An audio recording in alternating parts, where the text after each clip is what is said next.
알리바바와 40인의 도둑. 옛날 어느 곳에 알리바바라는 가난한 나무꾼이 살았어요. 그는 날마다 산에 올라가 나무를 베었어요. 그러고는 나무를 나귀 등에 싣고 마을로 내려와서 팔았어요. 그러던 어느 날이었어요.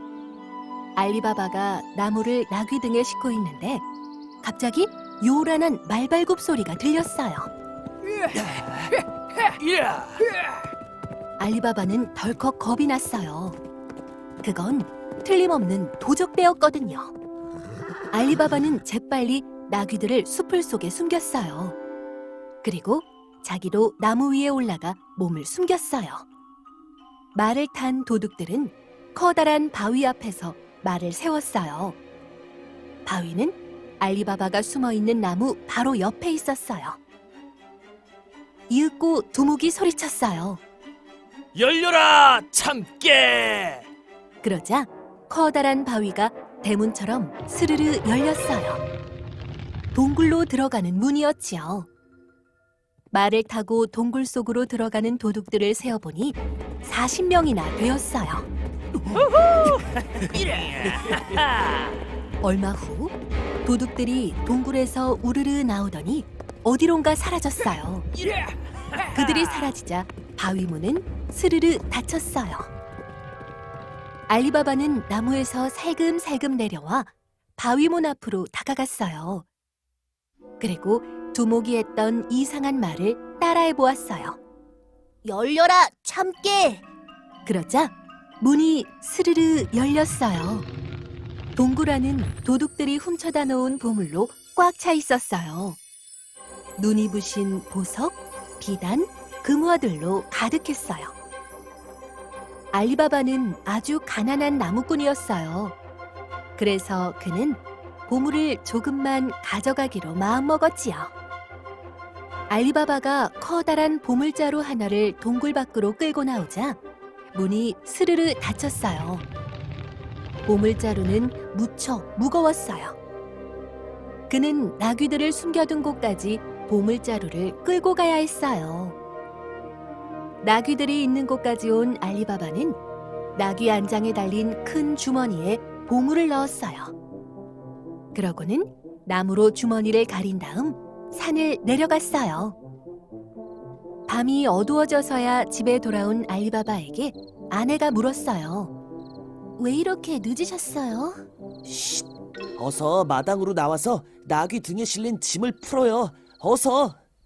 알리바바가 조심스레 말했어요. 아내는 금과 보석을 보고 깜짝 놀랐어요. 어머나! 이 보물들을 얼른 감추지 않으면 도둑 맞고 말 거예요. 아내가 눈이 동그래져서 말했어요. 당신 말이 맞아요. 알리바바가 고개를 끄덕이며 말했어요. 두 사람은 방바닥을 파헤쳐 보물들을 조심스럽게 묻었어요. 다음 날 도둑들이 동굴로 돌아왔어요. 열려라 참깨! 두목이 소리치자 바위문이 열렸어요. 동굴 안으로 들어선 도둑들은 깨진 항아리와 낯선 발자국을 보았어요. 어떤 놈이 우리 보물을 훔쳐갔다! 자, 가자! 그 놈을 붙잡아야 한다! 도둑들은 낯선 발자국을 따라서 알리바바가 나무를 베던 곳까지 왔어요. 우리 보물을 훔쳐간 놈은 나무꾼이 분명해. 여기 그 놈의 토끼가 있다. 두목은 마을로 내려와서 나무꾼을 찾아 이곳저곳을 돌아다녔어요. 하지만 그는 알리바바를 찾지 못했지요.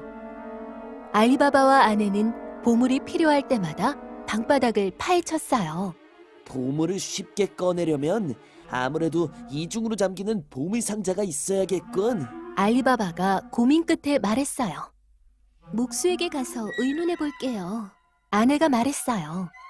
그날 밤 아내는 목수의 집을 찾아가서 사정을 이야기했어요. 그리고 비밀을 지켜달라고 부탁했지요. 아내는 목수가 집 위치를 알아채지 못하도록 눈을 가려서 데려왔어요. 기술이 좋은 목수는 재빠르게 이중으로 잠기는 보물상자를 만들었어요. 날이 새기도 전에 말이에요. 알리바바와 그의 아내는 무척 기뻤어요. 넉넉하게 살해를 한 다음 아내는 다시 목수의 눈을 가리고 집까지 데려다 주었어요. 어느 날 우연히 두목이 목수의 집에 들르게 되었어요. 당신은 일을 참 빨리 하는군. 며칠 전에는 지금보다 더 빨리 했습니다. 몇 시간도 안 돼서 이중으로 잠기는 보물 상자를 만들었다니까요. 목수는 우쭐해져서 그만 비밀을 얘기하고 말았어요. 그렇소. 그곳을 내게 알려준다면 사례를 톡톡히 하리다. 눈을 가리고 갔었지요. 다시 눈을 가리고 가면 찾을 수 있을 겁니다. 그날 밤 두목과 눈을 가린 목수는 알리바바의 집을 찾아 나섰어요. 목수는 알리바바의 집을 바로 찾아냈어요. 두목은 나중에 찾아오기 쉽도록 알리바바의 집 대문에 가위표를 그려두었어요. 다음 날 아침 알리바바의 아내는 대문에 그려진 가위표를 발견했어요. 위험을 느낀 아내는 집집마다 똑같은 표시를 해놓았어요. 도둑들은 수많은 가위표 때문에 알리바바의 집을 찾을 수가 없었어요. 두목은 머리끝까지 화가 났어요. 그날 밤 두목은 다시 목수에게 많은 돈을 주고 알리바바의 집을 찾게 했어요. 두목은 가위표 대신 거리에서 몇 번째 집인지 알아두었어요. 다음 날 두목은 20마리의 나귀에 기름 항아리 2개씩을 싣고 알리바바의 집을 찾아갔어요. 먼 길을 달려왔는데 혹시 저와 나귀들이 이 댁에서 하룻밤 묵을 수 있을까요? 두목이 알리바바에게 공손하게 물었어요. 그러시지요. 나귀들은 안마당에 묵게 하고 당신은 귀한 손님이니 침실에서 주무십시오. 고맙소. 두목은 알리바바에게 고맙다는 인사를 하고 나귀들을 안마당으로 끌고 들어갔어요. 두목은 담장 옆에 기름 항아리를 내려놓았어요. 한밤중에 알리바바의 아내가 등불을 켜려는데 등잔에 기름이 한 방울도 없었어요. 아내는 마당에 있는 손님의 기름 항아리가 생각나서 그리로 갔어요. 나갈 시간입니까? 갑자기 항아리에서 사람 목소리가 들렸어요. 아내는 항아리에 40명의 도둑들이 숨어 있다는 것을 눈치채고 재빨리 굵은 음성으로 말했어요. 아직 멀었다. 좀 더 기다려라.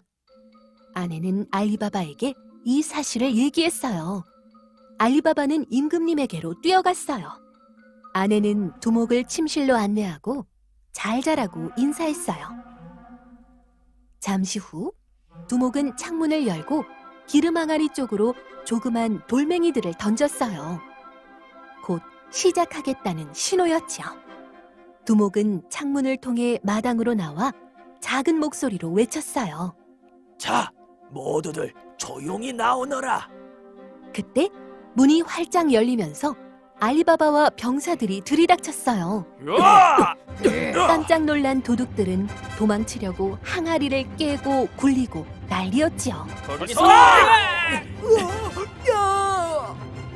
하지만 결국 40명의 도둑들과 두목은 모두 붙잡혀 감옥으로 끌려갔어요. 나귀들은 병사들의 마구간으로 끌려갔어요. 다음 날 알리바바와 그의 아내는 마당을 깨끗이 치웠어요. 알리바바는 보물을 발견하게 된 것부터 도둑을 잡기까지의 이야기를 임금님께 모두 말씀드렸어요. 임금님은 도둑을 잡기 위한 공로로 알리바바가 집에 숨긴 보물들은 가져도 좋다고 하셨지요. 그 후로 알리바바와 그의 아내는 행복하게 잘 살았답니다.